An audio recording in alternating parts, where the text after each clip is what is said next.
Salam saudara yang dikasihi oleh Yahweh, kita bersyukur di minggu keempat ini masih diberikan kuat dan sehat.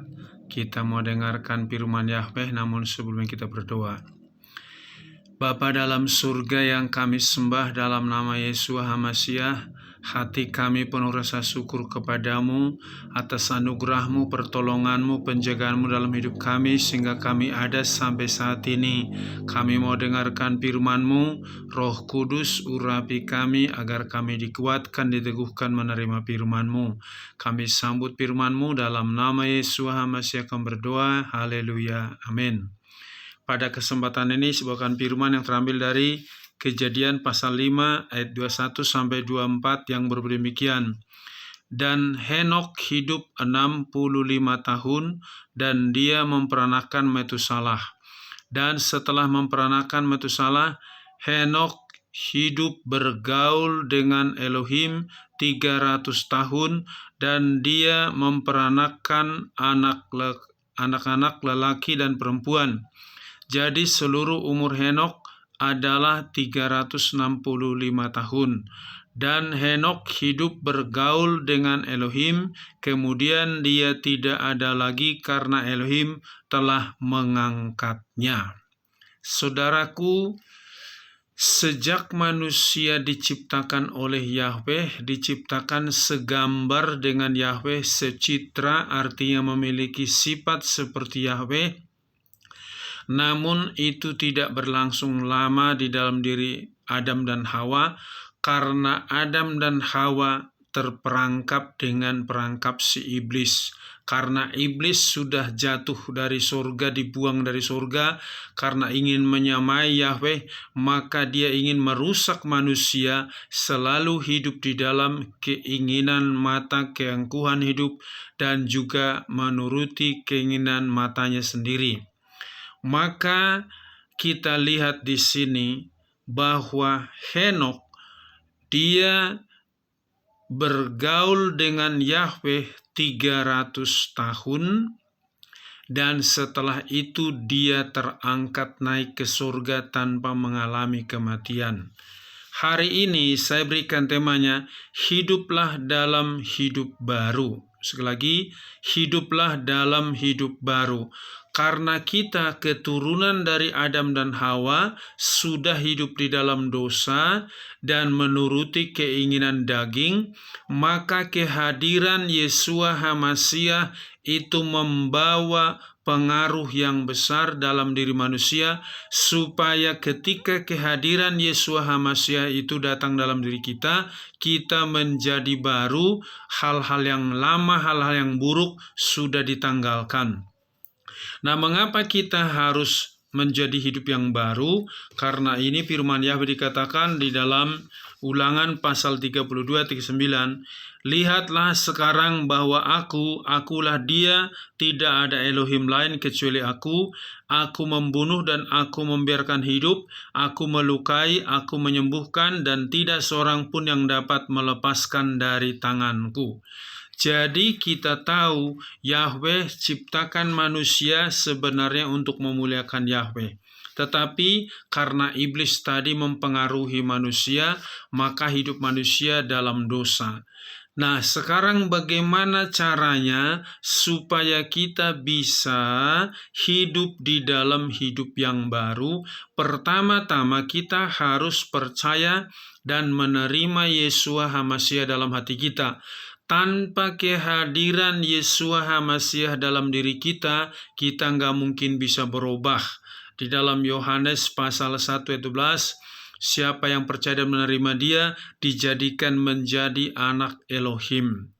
Dan kita tahu ketika Tuhan Yesus masuk di dalam diri kita, sebagaimana yang dialami oleh Paulus, yang tadinya dia adalah seorang penganiaya jemaat, benci kepada ajaran Tuhan Yesus, ketika dia menerima Tuhan Yesus dalam dirinya, berubah 180 derajat.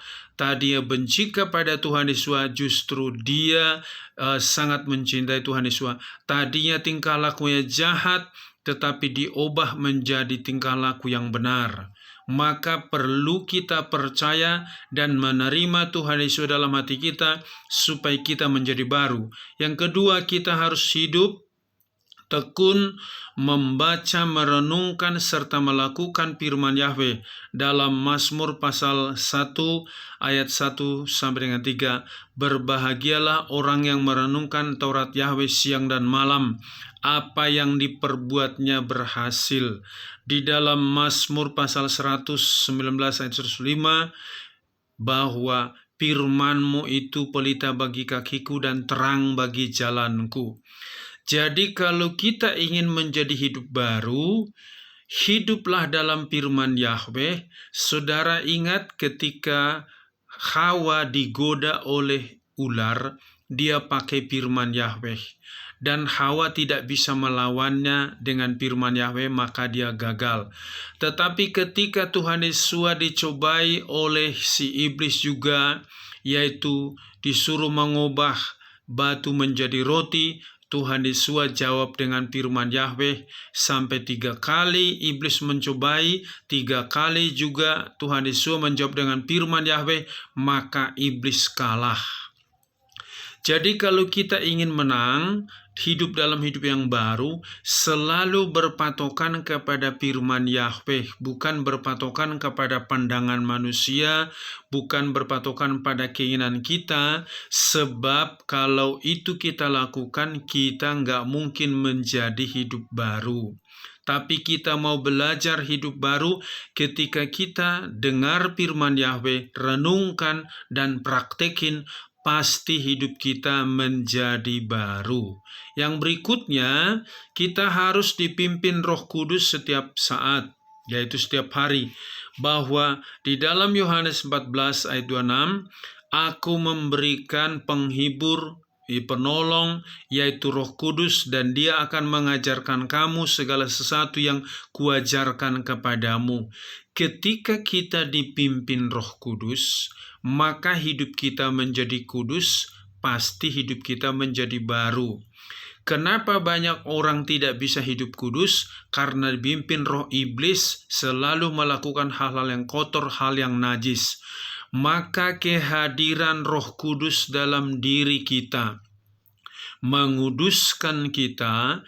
Firman Yahweh tadi membenarkan kita, kehadiran Yeshua HaMashiach dalam diri kita membuat kita menjadi baru seperti ketika Adam dan Hawa diciptakan pertama kali, tidak ada kekurangan, tidak ada cacat dalam dirinya. Dan berikutnya, saudaraku, bagaimana supaya kita menjadi hidup dalam hidup yang baru? Kita harus tekun berdoa untuk mengandalkan Yahweh.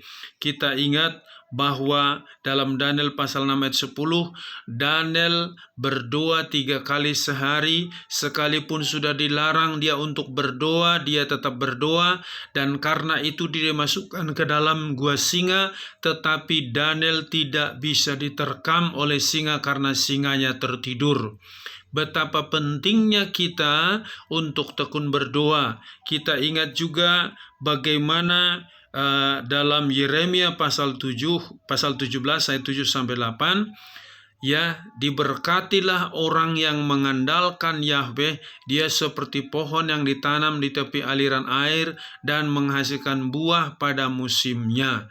Dan kita tahu orang yang selalu tekun berdoa, seperti Henokh tadi, bergaul dengan Yahweh, bersekutu dengan Yahweh lewat doa dan penyembahan selama 300 tahun, hidupnya benar, hidupnya jadi baru, tidak sama dengan manusia pada zaman itu. Kalau kita ingat juga zaman Nuh, semua kecenderungan orang melakukan dosa, perzinahan, percabulan, tetapi Nuh bergaul dengan Yahweh, makanya Nuh diselamatkan dari air bah, karena hidup Nuh menjadi baru, tidak sama seperti manusia yang lain. Nah, saudaraku, apa yang perlu dibaharui dalam hidup manusia? Pertama-tama hati manusia. Dalam Yoel pasal 2 ayat 13 dikatakan, "Dan koyakanlah hatimu dan bukan pakaianmu, dan kembalilah kepada Yahweh Elohimmu, sebab Dia pengasih dan penyayang, lambat untuk marah dan berlimpah kasih setia, dan Dia menyesal akan yang jahat." Ketika kita bertobat sungguh-sungguh seperti Paulus, namanya dulu Saulus, dia menganiaya jemaat tetapi dibutakan matanya, maka dia bertobat, dia dikasihi oleh Tuhan Yesus dan dia berubah hidupnya menjadi baru. Dulu benci pengikut Tuhan Yesus, sekarang hidupnya jadi baru, cinta kepada pengikut Yesus dan setia memberitakan Injil. Sekalipun dia berkali-kali ditangkap di penjara, dia tetap setia memberitakan Injil karena hidupnya baru. Nah, berikutnya, apalagi yang harus kita dibaharui? Pikiran manusia. Kalau kita tahu di dalam Matius pasal 9 ayat 1-8, bagaimana Tuhan Yesus berkata kepada orang yang lumpuh itu, "Kamu bisa berjalan." Tetapi orang-orang ahli Taurat berkata, bagaimana mungkin dia mengatakan itu? Pikiran mereka kotor dan jahat. Tetapi Tuhan Yesus katakan, supaya engkau tahu bahwa aku dapat berkata dosamu diampuni dan bangkit dan berjalan. Orang itu bangkit dan berjalan. Seringkali yang dirusak oleh iblis adalah pikiran manusia. Maka jika ada Tuhan Yesus di hatimu, ada firman Yahweh, ada Roh Kudus, pikiranmu selalu pikiran yang positif. Sekalipun diperhadapkan hal-hal yang buruk. Kita ingat di dalam kitab Kejadian bagaimana Yusuf dibuang oleh saudara-saudaranya, dijual, dijadikan jadi pembantu, dibuang ke penjara bawah tanah. Tetapi setelah Yusuf menjadi orang penting di Mesir, dia berkata kepada saudara-saudaranya, "Kamu merencanakan hal-hal yang buruk kepadaku, tapi Yahweh merencanakan yang baik kepadaku." Pikiran Yusuf positif, tidak hanya mengingat masa lalu yang buruk, yang menyakitkan. Sekarang ada banyak orang mengatakan, "Saya sudah pengikut Tuhan Yesus," tapi pikirannya selalu memikirkan hal-hal yang buruk masa lalunya, hal-hal yang buruk masa lalu orang lain. Itu pekerjaan iblis. Jika engkau terus mempertahankan pikiranmu kotor, negatif kepada orang lain atau terhadap dirimu, itu berarti engkau mempersiapkan dirimu untuk masuk neraka, karena tidak ada pikiran kotor bisa masuk surga. Hanya pikiran yang jernih, yang kudus bisa masuk surga. Makanya kita harus hidup baru supaya pikiran kita dirubah memikirkan hal-hal yang baik. Jika engkau sudah dibangkitkan bersama Masiah Yesua, pikirkan perkara-perkara yang di atas, bukan yang di bumi, sebab perkara yang di bumi ini adalah hal-hal yang akan segera binasa. Sementara sekarang ini banyak pikiran orang hanya mikirin supaya saya pintar, supaya saya kaya, berhasil, dan dia tidak tahu kalau napas manusia itu bisa kapanpun diambil oleh Bapa Yahweh itu. Maka pikiranmu bukan hanya kepada harta dunia ini, sebab dunia ini dan isinya akan segera lenyap. Tapi jika pikiranmu memikirkan perkara yang di surga, maka engkau dipersiapkan untuk masuk surga. Berikutnya apa yang harus kita diperbaharui, yaitu tingkah laku kita atau tindakan kita. Kita tahu dalam Lukas pasal 6 ayat 47-48 yang berbeda demikian. "Setiap orang yang datang padaku dan mendengarkan perkataanku serta melakukannya, aku akan menunjukkan kepadamu seperti siapakah ia itu. Ia seperti orang yang membangun sebuah rumah, yang menggali dan memperdalam serta meletakkan pondasinya di atas batu karang, dan terjadilah banjir besar melanda rumah itu, tetapi tidak dapat menggoyahkannya karena dia telah dipondasikan di atas batu karang." Jadi kita lihat di sini, kalau kita pondasinya adalah firman Yahweh, kita harus betul-betul ya, dipimpin Roh Kudus setiap saat, dan kita benar-benar hidup di dalam firman Yahweh itu, kita menjadi kuat, ya. Tekun berdoa supaya kita kuat. Nah, jadi tingkah laku kita harus benar. Kalau kita sudah dipimpin Roh Kudus, tingkah laku kita dan perbuatan kita menjadi benar. Jangan mengatakan aku penuh Roh Kudus, tapi tingkah lakumu, perbuatanmu tidak sama seperti yang dibilang oleh Tuhan Yesus. Orang yang sering khawatir, orang yang sering takut, orang yang sering bimbang, itu tidak sesuai dengan firman Yahweh. Sebab Tuhan Yesus mengatakan bahwa damai sejahtera ku tinggalkan bagimu, damai sejahtera ku berikan kepadamu. Apa yang kuberikan tidak seperti yang diberikan, jangan biarkan hatimu gelisah dan takut.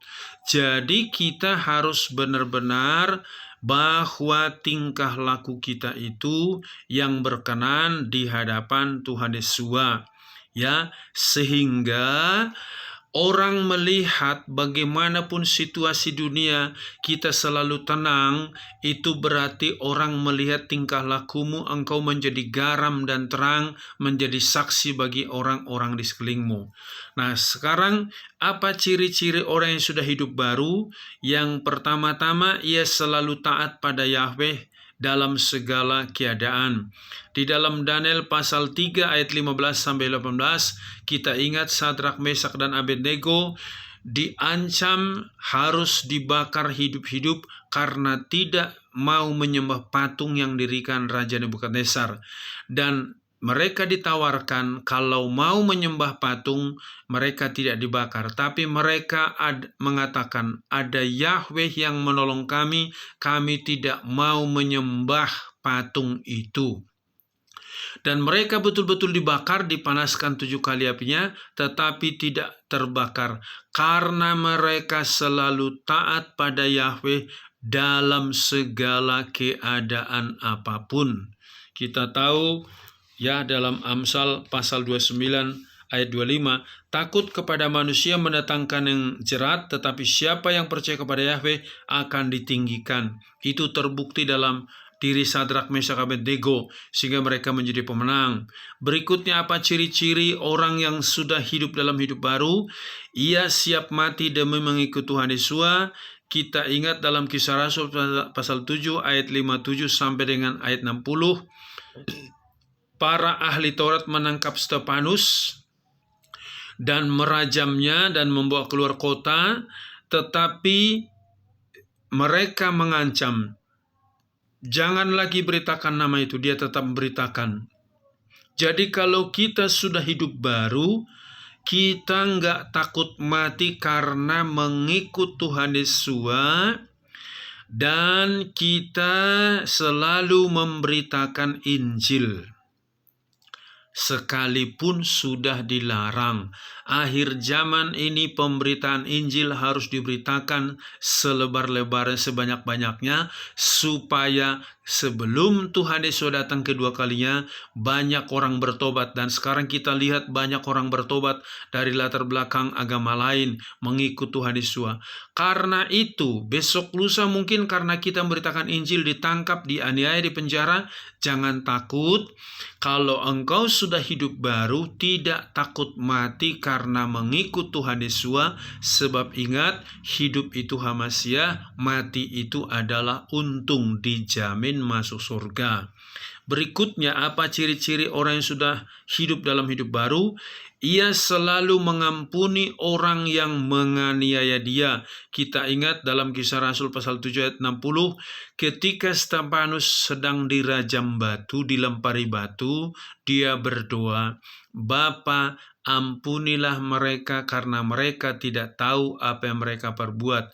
Percis doa daripada Tuhan Yesus ketika di atas kayu salib, Bapa, ampuni mereka karena mereka tidak tahu apa yang mereka perbuat. Jadi kalau kita sudah hidup baru, kita mengampuni orang, selalu mengampuni orang, dan kita disuruh mengampuni orang hanya 70 kali 7. Itu dalam Matius pasal 18 ayat 21 sampai 22. Petrus bertanya, berapa kali kami harus mengampuni orang bersalah kepada kami? 7 kalikah? Bukan 7 kali, tapi 70 kali 7. 490 kali. Jadi kita harus belajar ciri-ciri orang yang sudah hidup dalam hidup baru, selalu mengampuni orang. Gimana pun perbuatan orang sama kita, kita mengampuni. Karena kehadiran Yesua HaMasiah dalam diri kita memberikan roh kasih dalam diri kita. Kasih itulah yang bisa mengampuni orang lain dari segala kejahatannya. Berikutnya, apa ciri-ciri orang yang sudah hidup dalam hidup baru? Ia selalu bersyukur atas semua yang terjadi dalam hidupnya.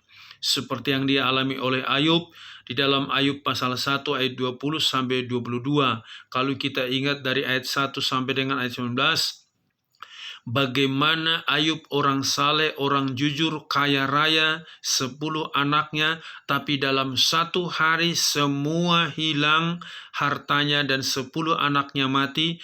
Tapi setelah itu kejadian, Ayub berkata, Yahweh yang memberi, Yahweh yang mengambil, terpujilah nama Yahweh. Jadi kalau orang sudah hidup baru, sekalipun ditipu orang, dirugikan orang, selalu bersyukur. Maka banyak orang sekarang selalu ngomel kalau ditipu, dikerjain orang, bersungut-sungut, ngomel. Itu tandanya engkau belum hidup baru. Maka kalau betul-betul ada firman Yahweh di hatimu, ada Tuhan Yesus di hidupmu, ada Roh Kudus mengurapimu, engkau selalu mengucap syukur apapun yang engkau alami. Itu salah satu ciri-ciri orang yang sudah hidup baru, selalu bersyukur dalam menghadapi segala keadaan. Yang berikutnya, ia selalu memberi yang terbaik kepada Yahweh. Dalam Kejadian pasal 22 ayat 1 sampai 12, ketika Abraham punya anak yang namanya Ishak, sudah semakin besar, maka padahal Abraham menunggu Ishak ini selama 25 tahun. Setelah mulai besar, Yahweh katakan, persembahkan anakmu darah Moria. Maka Abraham membawa Ishak dan menyusun kayu, mempersiapkan untuk ditikam. Tetapi Yahweh katakan, Abraham, ya Yahweh, jangan kau apakan anakmu. Aku tahu engkau lebih mengasihi aku daripada anakmu. Jadi kalau kita sudah hidup baru, kita memberi yang terbaik kepada Yahweh. Dalam hidupmu sehari-hari, engkau diberikan kuat dan sehat, itu pemberian Yahweh. Tapi ketika engkau beribadah, engkau memberikan persembahan sama seperti uang parkir, mungkin 5.000, mungkin 2.000. Sementara berkat yang kau terima begitu banyak, tapi persembahanmu mungkin 2.000 atau 10.000. Padahal begitu banyak engkau beri, yang kau dapatkan. Bahkan yang kau bisa membayar uang BPJS-mu sebulan 300.000. Tetapi persembahanmu mungkin sebulan nggak sampai 100.000. Itu tandanya engkau belum mengalami hidup baru. Masih hidup dalam hidup lamamu, kikir pelit. Orang yang sudah hidup baru selalu senang memberi yang terbaik kepada Yahweh. Kalau tadi Abraham memberi anaknya yang dia sudah tunggu lama, dia beri yang terbaik. Di dalam Lukas pasal 21 ayat 2, seorang janda yang sangat miskin, dia cuma punya uang segitu, dia persembahkan semuanya kepada Yahweh. Di dalam Yohanes 12 ayat 1 sampai 3, bagaimana Maria setelah dia disembuhkan juga dari roh jahat, dan saudaranya Lazarus, yaitu yang sudah mati 4 hari, dihidupkan kembali. Dia meminyaki kaki daripada Tuhan Yesus dengan minyak narwastu yang sangat mahal, dan menyeka yaitu kaki daripada Tuhan Yesus dengan rambutnya. Luar biasa pemberiannya. Maka jika engkau ingin masuk surga, hiduplah dalam hidup baru. Ikuti perbuatan yang Tuhan Yesus lakukan. Belajarlah engkau mempunyai hati yang sama seperti Bapa di surga. Pikiranmu jernih, kudus, tingkah lakumu benar. Maka engkau selalu bersyukur, engkau selalu mengampuni orang, memberi yang terbaik kepada Yahweh, memberi yang terbaik kepada sesamamu. Itu tandanya engkau sudah hidup baru dan dijamin pasti masuk surga. Biar melalui firman ini, iman kita semakin dikuatkan, mempersiapkan diri untuk menyambut kedatangan Tuhan Yesus yang kedua kalinya, supaya kita layak masuk surga karena sudah mengalami hidup baru. Amin. Sampai di sini firman Yahweh, kita berdoa. Bapa dalam surga, terima kasih buat firman-Mu ini. Kami sangat dikuatkan, diteguhkan, diingatkan kembali, supaya hidup yang kami jalani sekarang ini, kami gunakan dengan benar sesuai dengan firman-Mu, berjalan dalam pimpinan Roh-Mu, dan melakukan kehendak-Mu setiap saat dalam diri kami. Supaya kapanpun kami Engkau panggil, Engkau jemput, kami siap seperti Henokh tadi bergaul dengan Yahweh, sehingga dia terangkat hidup-hidup tanpa mengalami kematian. Kami rindu ketika kami dipanggil sama Tuhan Yesus, hidup kami hidup baru sehingga kami layak untuk masuk surga.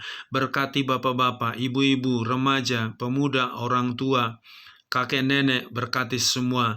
Engkau tolong juga berkati gerejamu, persatukan semua hamba-hambamu, pakai semua.